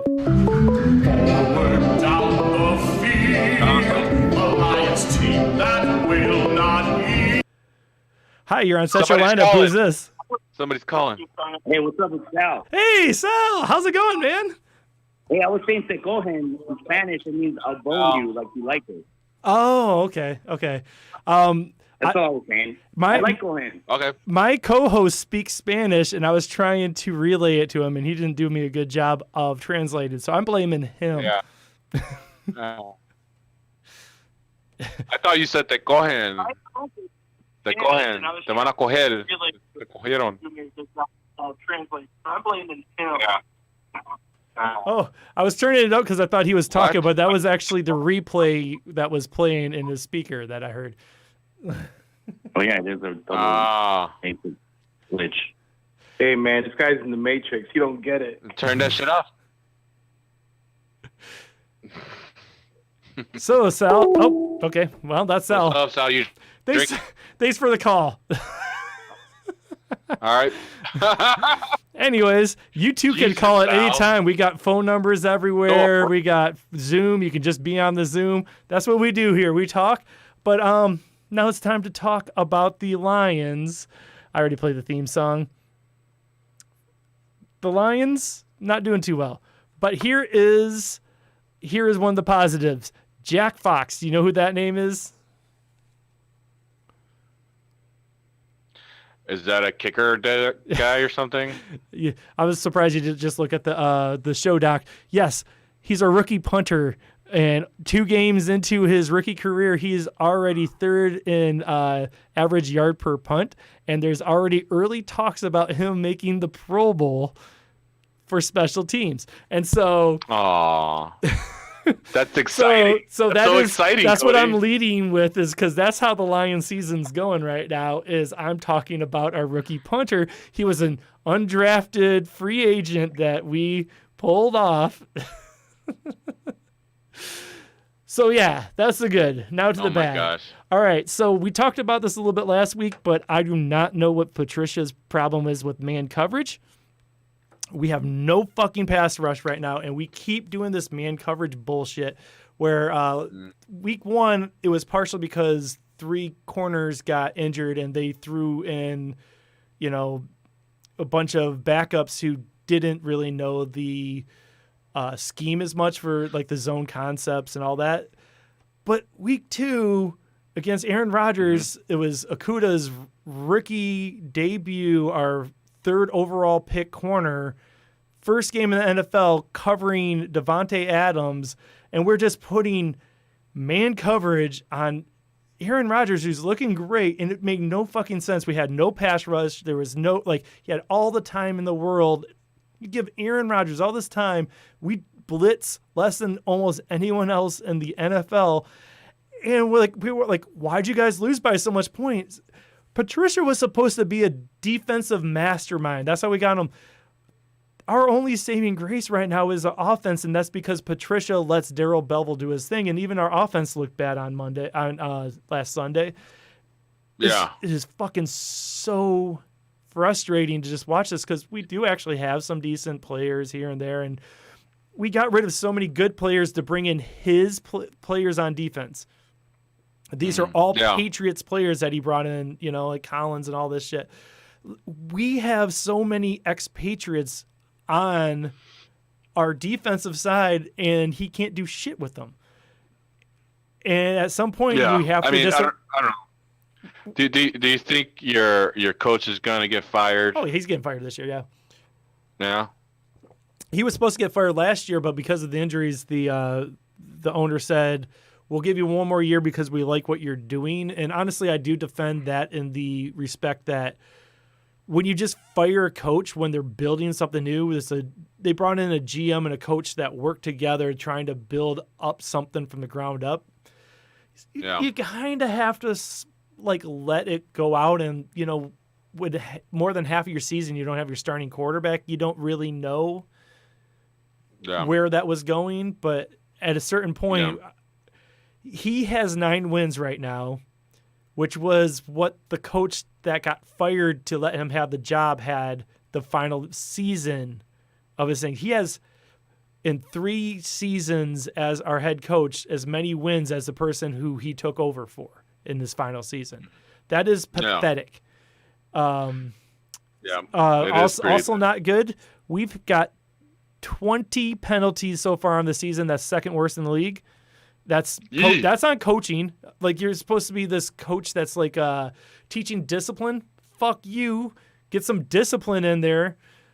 All these penalties. DeAndre Swift's starting to come around. He dropped that pass week 1, but he's actually looking pretty good in the passing game. He is not a 3-down back. He's not doing great in the running, but he's looking pretty good in the passing game. No running back on our team is startable in fantasy, in my opinion, but I'm just saying keep an eye on that because if it progresses, maybe he will take over. Week 1, it was Adrian Peterson who got the carries. This week, it was actually Carry-On that was getting the more looks, and DeAndre Swift was pretty much just in the 3rd down role. But keep an eye on that because we took Swift in the 2nd. Yeah, there's a chance he might take over. But for now, it is a it's a committee, and it doesn't look good for fantasy. But keep an eye on Swift because Great question. Yeah. Did Swift bounce back okay from that? I didn't realize what he did the next week after he fucked up that. He looked good in the game. Honestly, he was catching the balls and running with them. That's what we have him for. It's a tough week 1. I feel like everyone put it on him. It's oh, fucking this critical moment. You dropped the ball. Literally, he could have won the game. In that spot, Lions are 1-0 at that point if he just catches that one ball.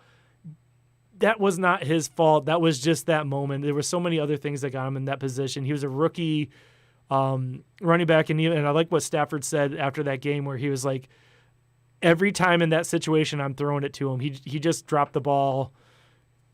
He'll catch the next one. It was he had his back. I mean, he was a rookie playing his first game, and for whatever reason, he didn't catch it. Whatever. It's one play out of a career. So we'll move on for that. I will another good thing that I liked. We have a 3rd round right guard named Jonah Jackson. He held up pretty well. Our offensive line didn't look the best, but he got thrown in to that starting lineup right from the get-go, and I think that I was worried about the right side because we had turnover on the right tackle and right guard both left, but I think that I think he's going to be all right. I'm trying to solidify that off. I'm acting like I'm a coach. We really need to solidify that offensive line, and if he can develop a little bit more, and it wasn't perfect. I think that that's at least a start. All right, last thing I really want to talk about is Jeff Okudah. So Jeff Okudah, Ohio State, 3rd overall pick in the draft. We reached on him partially because we let Darius Slade go. We needed a corner, and he was the best corner in there. So there's obviously people that were better in the draft, but this is who we have. And then our starting our top 2 corners were out. So Okuda missed week 1 injured. He came out still a little injured playing and had to go, and he got fucking smoked a bunch. But I'm being positive about it because he looked decent at times, but it's his first fucking game in the NFL, and he's going up against, Devontae Adams, and he's doing all these switch concept of people doing all these routes on him. They were picking on him. I think he's just got to learn how it is in the NFL. I think that I wouldn't be too harsh on him yet. That was a really tough welcome to the NFL game for him. Yeah, so, no, it was. Yeah, all I want to say about this is the team is a fucking mess. It's a mismanaged mess. This week we got Arizona, who I have a feeling is going to trounce us. It's going to be bad, but if we get Galladay going, that should be a high-scoring game, so good for fantasy. The week after that, we got desired bye week. So week 5, we have an early bye. So we are most likely going to start out 0-4 in a season that there is a mandate that we must win this season. If we start out 0-4 into that bye week, there is still a prediction by me that we might just fire our coach and say, fuck it. If there's not any signs of improvement, why not? And here is the hardest part is, so if they put in an intern coach with that bye week to, give them a week to try to do that, we have Jacksonville, Atlanta, Indianapolis, Minnesota, Washington, Carolina, Houston, then Chicago. There's some decent teams in there, but it's not we had some hard games. These 3 games right here are really tough. Yeah. I think we could turn it around in those games, even if we keep Patricia. But it's just such a tough way to. Without him. Huh? We might do better without him. Honestly, yeah. It's just it's just a tough spot to be in, and so I don't know. That's just where I'm at as a Lions fan. My wife is here. Hi. I'm not here. She's not here. She says. I can hear that. There's an open mic. She says she's not. I'm joking. Hi, Cody. Hi, Cody. I know you can't hear me because he's got headphones on. Oh, she can't hear you because yeah, that's right. I forgot I had headphones on. Well, relay the message that I said hi, and also tell her that we can see her elbow. You hear her? Oh, she sees your elbow. No,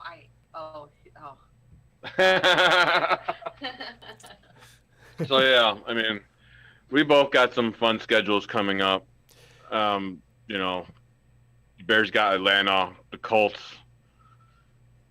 Tampa, and then you got the Panthers, the Rams, and then the Saints. It's the schedule looked a lot easier during the beginning of during the preseason, and now I don't know what to think of it anymore with the way they're playing. I feel like the Colts. You know what I mean? I think we're both in trouble. I feel like Atlanta, the Colts, and Tampa Bay are beatable. They're going to be more difficult teams, but you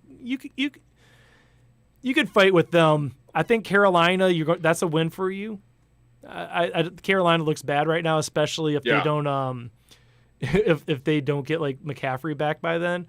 But yeah, then once you get to the Rams, New Orleans, and Tennessee, I don't know. Those are hard again. Minnesota's been looking like garbage, but by week 10 they might turn it around because I actually think they have decent coaching over there. I think I don't know. They just look bad right now.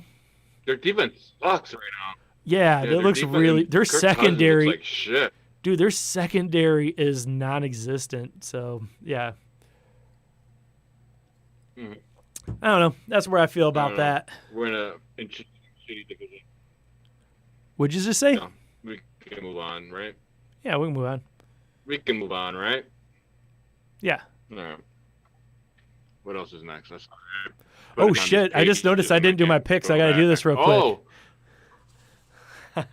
You talk for a minute. I got to put in my picks. All right. While you're putting your picks in, I'll talk about our tattoo bet with Mitch and Matthew Stafford on who's going to have the better year fantasy-wise. So far, Mitch won the first week by almost 11 points, and then Stafford won the second week with about 3 points, all right? That leaves us with Trubisky still winning by just about 8 points. So I get I got a Galladay back little this week. leeway there still to still pull this off. You got Galladay back this week. Maybe I'll get Robinson back this week like he's normally plays. I don't know. But we're pretty tight. Yeah. I still feel like I get the chance. It's going to be crisp. does Foles replace or does Stafford get injured? I think Stafford's got some good games coming up. I think once Stafford gets past the bye, if he's still healthy, that's when you're in trouble. All right, Melissa, do you know about this bet? Did I tell you about this bet? You did not. Okay, Melissa, for those who are listening still, or yeah, another stupid tattoo. This bet, whichever quarterback, Mitch Trubisky or Matthew Stafford, ends the season with the highest fantasy points will win the bet, and the loser has to get the number of the winning player tattooed on their body. Well, if you lose, there's lots of places to hide it. Yeah. Lots So. of tattoos. I think I'm gonna get it on my butt. That's how you have to do it. That sounds fun. Yeah. It's not like you don't That way I already don't have have to bad show it to anybody. tattoos. I would have made this bet if both of us didn't already have bad tattoos. Yeah. And then where would you put yours, Cody? I don't know. On my back next to my other bad tattoos. On your back. Can she hear me? Just start a bad tattoo. Yeah, she can hear you. My headphones are loud because I'm deaf. Yeah. So drummer's a drummer, and I used to think that he's deaf because he would play drums without earplugs. But then I found out apparently he had some like ear infection as a child or something. He said, or he said he had some. I had I kept getting ear infections as a child, so the correction for that is they put tubes around your eardrums and they slice your eardrum. And the tube spot, and yeah, it sucks because you can't go in water. You can't put water in your ears, because if you get water in your eardrum, then it sounds like you're swimming in a pool constantly, nonstop, and you hear everything like you're in a pool. So, bye, dear. Bye, guys. Bye. I heard him. So yeah, and then the tubes, they fall out on their own. So it's like I was nervous about going in swimming pools and swimming. It sucked. It was miserable. And then one day I see one of these little tube things in my bed and my pillow, and one of them fell out. And I don't know when the other one fell out, but I was like, fuck it. I put water in it just to see, and I was fine. So. All right, I only got one more Maybe that- pick here. Here's this. That's the Joe Burrow one. So if you want to get started, All right. Let's see.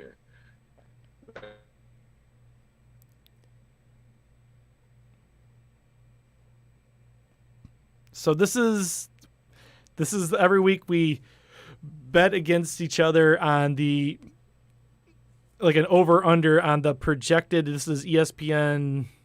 I'm guessing from one of your ESPN leagues. Do you know like the scoring or anything? No, I switched the scoring to sleeper just because. Oh, so this is the set your lineup ones. Gotcha. Yeah, this is set your lineup Projections. scoring. So yeah, projections. Yeah. Which I actually think they're worse at projections than ESPN, so that can make it interesting. Yeah, I know. So this is it. Oh, I saw you put the FanDuel. Oh, look at that. All right, that's cool. Well, that's for reference because we're going to get more into gambling.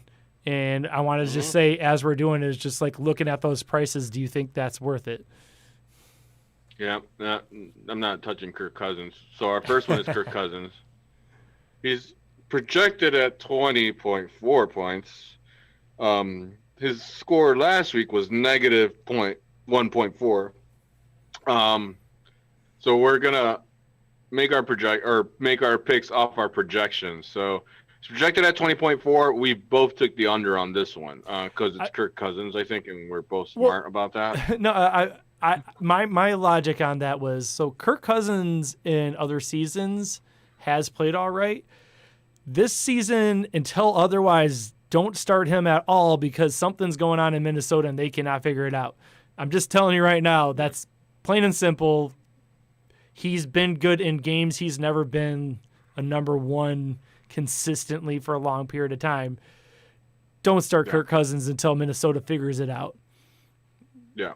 You shouldn't even have him on your team right now. No, not at all. Drop his ass. Pick up Mitchell Trubisky. I actually think Mitch can have a good game this week. Yeah, he is. I probably should have started him. I'm really kind of regretting that last-minute change. Anyways. You can probably still start him. He's got until Sunday. No, I started Minshew? It's only halftime. Right now. Yeah.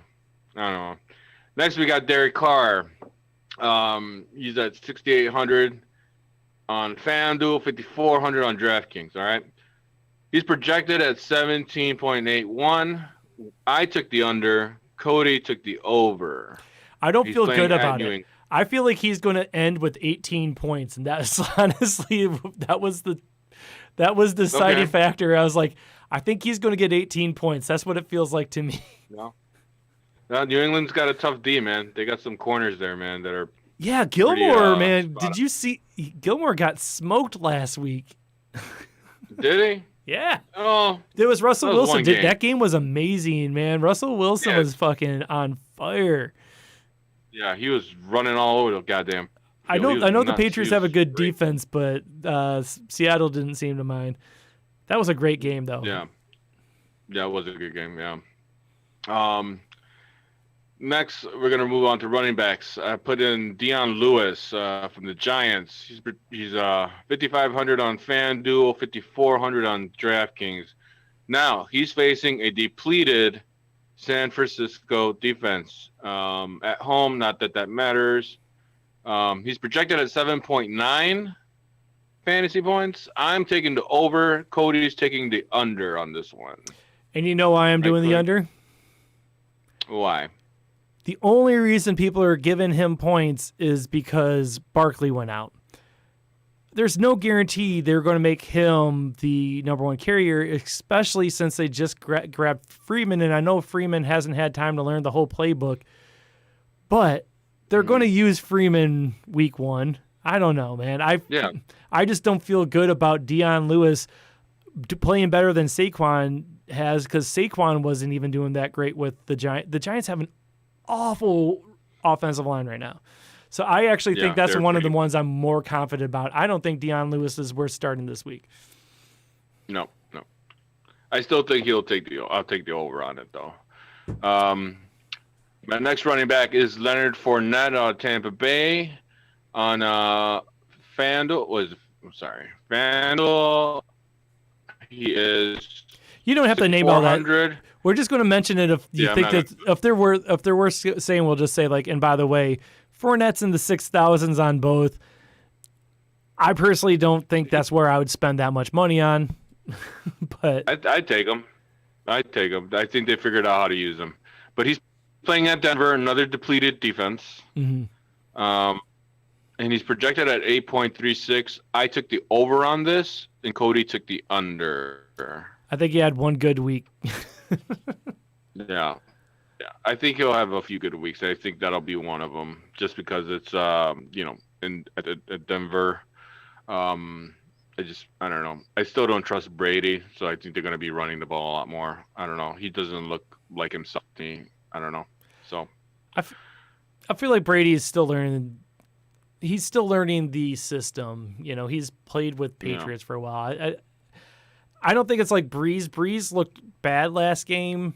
I feel like Brady looks like he's questioning himself for the first time in his career, because, like, I mean, he doesn't know this. He just joined this team. What am I doing? You know, Yeah. No, yeah, totally. But he still sucks. Fuck Brady. We're gonna move on to wide receivers now. First one I put in here is Robbie Anderson of the Jets. He's up against the Chargers. He's projected at 9.68. I'm going to take the over on this one because he's the only option over there, and Cody's taking the under. Yeah, I don't feel really good about that one either. Wait a second. You put Jets. Robbie Anderson's not on the Jets anymore. Oh, what? He's sorry. on Carolina. Carolina. I'll pick that. It was partially because of the Chargers. I feel like the Chargers, their defense has actually been looking all right. They were holding their own against Kansas City last week. It's just a feeling I have. Like Robbie Anderson is definitely the number one now on Carolina, but I just don't know how the team's going to look now that McCaffrey's gone. I don't know. I just have a bad feeling about it. Like I go with my gut. I feel like 10 points is a long shot for me this week. But, I mean, he's been scoring way above that the last 2 weeks, so I could very easily be wrong. Yeah. Next, I got Odell Beckham. By the way, though, let me just say one last thing. He's only 6,000 on FanDuel and 5,000 on DraftKings. Like, he's in the right place that if you really want to go for a tournament play, I don't think that's a bad idea. That's still pretty cheap for someone. He's a good flex. He's pretty cheap for someone that can put up a lot of points. Yeah. So next up, Odell Beckman. He's up against Washington. He's projected at 13.7. I'm taking the under on this one. I just don't trust anything in Cleveland. Even after last Thursday, like I still. Yeah, Odell came back a little last week, but Washington has a good defense, and I don't trust Cleveland. That's pretty much it. Like I think Odell still has some stuff in him, but like man. Also, if you look, his prices are still like he's still in the 6,000s on both, but like people are still remembering what he did back with the Giants. I mean, that was years ago. He hasn't done shit in a while, and like I just don't trust it. Yeah.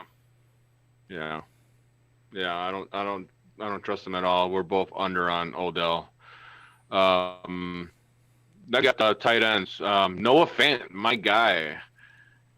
He's playing up against Tampa Bay. I think he's gonna outperform Tampa Bay's tight ends for sure. He's projected at 9.24. And me and Cody both took the over on this, and I think we both see the bright spots in Noah Fant, especially Courtland Sutton out. Yeah, Courtland Sutton's out for the year, but the only problem is Jeff Driscoll. You just got to hope that Driscoll's learned a little bit since last year and can actually get it to him. But like, as far as Jerry Jeudy and Fant are right now his two targets, and if he's going to be competitive, Fant is like he's probably the most trusted receiver on the team right now. So I don't see how I could argue against that. And I mean, his price on the fantasy on the daily is actually worth it. So totally play Fant in daily. Oh yeah. Fant's a really solid pickup in fantasy because he's gonna produce and he's cheap, 5,800, 5,400 in DraftKings. So. I like Fant. So next tight end we got is Tyler Higbee. All right. He's playing at Buffalo. He's projected at 8.06 points. All right. Last week he had damn near 26 points. All right. Like, pretty much won my week for me. Yeah, exactly. So we are both going over on this kid.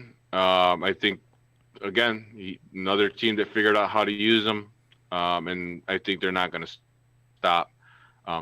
And I think this might actually be a high-scoring game with Buffalo. I also feel like Buffalo has a really good defense, but where they're a little bit weaker is in the middle there, and I think that Higbee is going to exploit that a little. Mm-hmm. No, yeah, totally. I'm a little nervous about that one because I got Buffalo's defense, and the Rams look like they're getting their shit back together on offense. So. Yeah, they found their mojo. And then for the flex, I put in a quarterback, Joe Burrow. He's up against Philly. He's projected at 21 points for the game. And last week he had 29.5 points. He was one of the quarterbacks we talked about earlier that had one of those high games. I'm going to go over the projected. I think he's going to get close to, over the 25 range for this one. Philly's not very special right now on defense, and they look bad. yeah, they look pretty, horrid as well. Philly's one of those teams that, like, I saw pics of them going to the Super Bowl by some experts, and now 2 weeks into it, I don't think one person's like, yeah, they got Super Bowl aspirations. No, they fell fast. Yeah, they fell really fast. And I'm taking the over, though, but Cody's taking the under on Burrow. I don't feel super strong about that. Like, part of my theory on that one is if Cincinnati, their defense isn't the best, but if their defense can hold up a little bit, Burrow might not have to do as much, because like what I see really going wrong with Philly right now is their offensive line, and Wentz can't do shit. They're running on fumes on their offensive line. It's all backups, and all of his wide receiver. They just put actually. So I got Rager in our keeper league, partially because I want to try to keep him for next year if I could win, but he's doubtful, even though he's having thumb surgery right now. Just put him on IR so I could put him on my IR so I could pick up someone. Damn it. Yeah. But like they should. Yeah, but all their receivers are injured because Elshon's still out. It's pretty much just Deshaun Jackson and Dallas Goedert. But like, I don't know, man. Philly's just a mess, and I just have this feeling that maybe Burrow doesn't have to put up 20 points. Yeah, totally. So that's the player picks, and then just to go back and check our Thursday night game picks. The second half is starting right now, and how is that looking? We are both on the wrong side of this. Yes.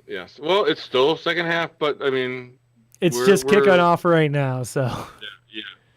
So maybe it'll turn around. We'll see. I don't know, but and just so we know, I'm 6-14, and Cody's 9-11 on our picks. We both have losing records right now, but we're just getting warmed up. This is the first time we're doing this, and we're one of us will at least have a winning record by the end of this. I hope we both will. This is only week 3. Yeah, like we've only done 2 weeks of this. Yeah, we'll be fine. Yeah, we'll be fine. So work with us here and. Give us a call. Let us know what you think. Maybe you can make some picks. Hector came on and made some picks with us last week. How did he do? I didn't even look at that. Did you tally his? Yeah, I accidentally deleted it. Well, good job, Hector. Yeah. I'm sure you did. I remember some of them. Yeah. Doesn't matter. I actually still think we have that doc available somewhere. Yeah, it's somewhere in there. All right, you ready to end the show with our deep sleeper pick of the week? Deep sleeper picks of the week. Yes, this is how we're going to end our show every Thursday, and hopefully it'll work out. I just realized that yours shouldn't count. Yeah, I know, because he's playing right now. Yeah, this is like, what the fuck, man? Maybe we got to make a rule if this is going to be the end segment, not picking someone from the game that's already playing. Because it's the second fucking. Oh, that was a nice hurdle. I didn't think about that when I did it. I was like, new rule. The last thing. Yeah. So we're to start with drummers. He has Chenault, which I guess we could look to see how he's doing right now, but it doesn't fucking matter because if the goal of the show is to help some people, we didn't help you. Yeah. So, sorry.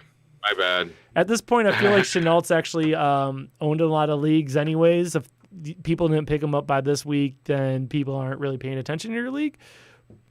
The one I picked is someone that I didn't really know his name until last week, and we were watching the show. And after Uzama went out, we actually joked about earlier in the show. It was just like, well, who do they have at tight end? It was like, we'll have Uzama and some dude named Sample. I didn't know shit about him at the time. I watched him play. He looked all right last week after Uzama got injured. Uzama is now out for the season. And after Uzama went out, Drew Sample was targeted 9 times and caught 7 of them. So Uzama, before he went out, he had 6 targets already. So Burrow is targeting tight ends. It's, that's a common thing with young quarterbacks too, where it's like safety blanket, depends on the running. Like they're checked down, checking it downs or whatever. But like, it looks like that's going to be a thing going forward. So this week they are playing the Eagles. They just allowed that 3 tight end game to Higbee last week. So this is by no means a guarantee, but like like if you want to play daily, guaranteed cheap. If you wanted, if you're one of the people like Blake Jarwin got injured or something like that from it, like he is someone you can throw in even as a flex. And I can't guarantee you shit, but I have a very strong feeling. I have a very strong feeling that like he's going to put up some points this week. I'm with you on that. I think you're right. All right. Well, that's it. Do you got anything else to say? Or you want to wrap this up? I hope I win this week. I really do. I do too, because I'm actually rooting for you in our other league, our Set Your Lineup league, just because I don't want to pay these people. Like, I know. I don't want to pay them either. Come on. What did we get ourselves into? I don't know. All right. Well, thanks for coming by. Next week, we'll have another game. I should have looked ahead to see who's playing, but it's going to be another great Thursday night here. Yep. And don't forget to set your fucking lineup. Set your lineup. Thank you for watching Set Your Lineup. Theme song is This Winter by Shadowmaster MC. You can buy that whole album on Bandcamp. shadowmastermc.bandcamp.com. For tacos, call Otto at Estrella Negra. Estrella Negra is at the corner of Western and Fullerton in Chicago. Set Your Lineup, a Something Street Studios production.